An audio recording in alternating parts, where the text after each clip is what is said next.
Assalamualaikum warahmatullahi wabarakatuh. Alhamdulillahirabbil alamin wassalatu wassalamu ala asyrofil anbiya'i wal mursalin sayyidina wa nabiyina wa maulana Muhammadin wa ala alihi wa sahbihi wa ajmain amma ba'd. Yang saya hormati Mudirul Ma'had wal Madrasah Al-Qur'an Laribana Hanifidah, khususnya Abiani Tenumidas dan juga keluarga saya yang berbahagia di rumah dan juga teman-teman saya yang berbahagia. Pada malam hari ini saya akan mempresentasikan mengenai materi nasihat orang tua kepada anaknya, yaitu pada bab ada menuntut ilmu, ada belajar, mengkaji ulang, berdiskusi, dan ada berolahraga di tempat umum. Jadi ini ada 3 bab yang saya jadikan satu karena materinya memang lebih ringkas dan juga lebih mudah untuk dijelaskan. Dan seperti biasa dari kitab Wasoya, karena ini menjelaskan mengenai nasihat, saya akan mengambil kesimpulan dari materi-materi yang saya pelajari. Oke, jadi kita fokus ke yang menuntut ilmu. Jadi dalam menuntut ilmu itu belajarnya yang sungguh-sungguh, jangan membuat waktu itu sia-sia. Jadi kita itu bagaimana caranya mengatur waktu untuk belajar dan belajar, atau mungkin kita menyempatkan waktu-waktu mengisi waktu-waktu kita itu sesuai jadwalnya dan tidak bagaimana caranya itu tidak molor. Oke, next. Dalam belajar itu dibaca dan dipahami apa yang dipelajari selama menuntut ilmu. Jadi apabila kita mempelajari dalam saat menuntut ilmu, apa yang kita pelajari itu mesti kita baca, mesti kita pahami. Jadi tidak sekadar untuk dibaca doang atau mungkin dipahami tanpa harus dibaca. Nah, itu salah. Karena ya kalau semisal kita membaca tanpa memahami itu memang nggak ada gunanya. Tapi kalau semisal kita memahami tanpa membaca, itu berbahaya. Oke, next. Jadi ketika di kelas itu kita mesti mencukupkan dalam ngobrol ketika di kelas lah. Jadi ketika guru memulai pelajaran, kita itu mestinya ya mendengarkan guru kita, tidak melanjutkan ngobrol kita. Oke, next. Nah, jika ada murid yang melanggar adab, wajib bagi kita untuk mendidiknya. Jadi apabila ada guru murid teman kita lah yang melanggar adab, mungkin tidak berada atau begini, nah itu mesti dididik, mesti diajari begini karena itu mengaruh pada moral. Oke, next. Nah, kalau memuliakan guru itu layaknya memuliakan orang tua agar ilmu kita itu bermanfaat. Jadi agar ilmu kita bermanfaat itu kita itu memuliakan guru kita layaknya memuliakan orang tua kita. Oke, next.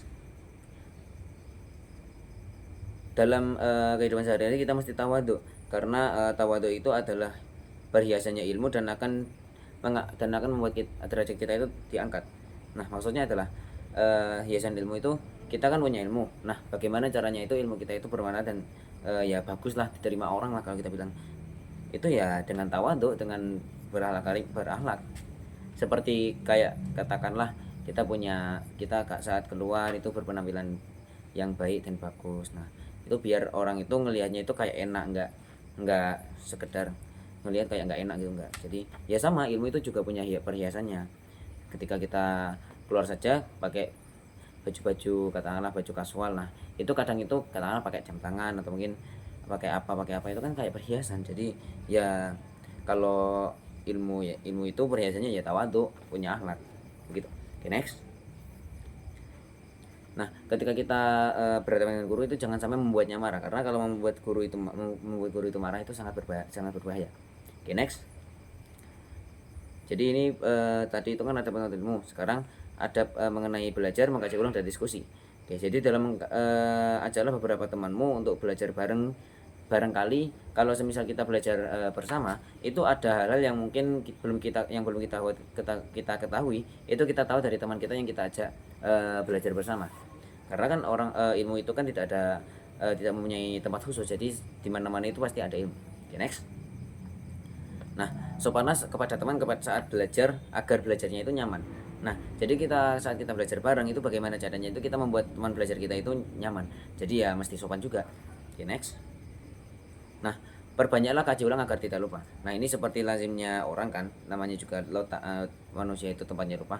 Itu diperbanyak kaji ulang agar kita itu tetap ingat. Namun ada catatannya. Nah, apabila kita mengkaji ulang itu jangan sekedar hafal, tapi dipahami juga agar kita itu, karena yang kita kaji ulang itu tidak sekedar hafal dan hafal, tapi juga kita pahami agar kita itu semakin mengerti apa isi yang kita kaji ulang itu sendiri. Oke, next.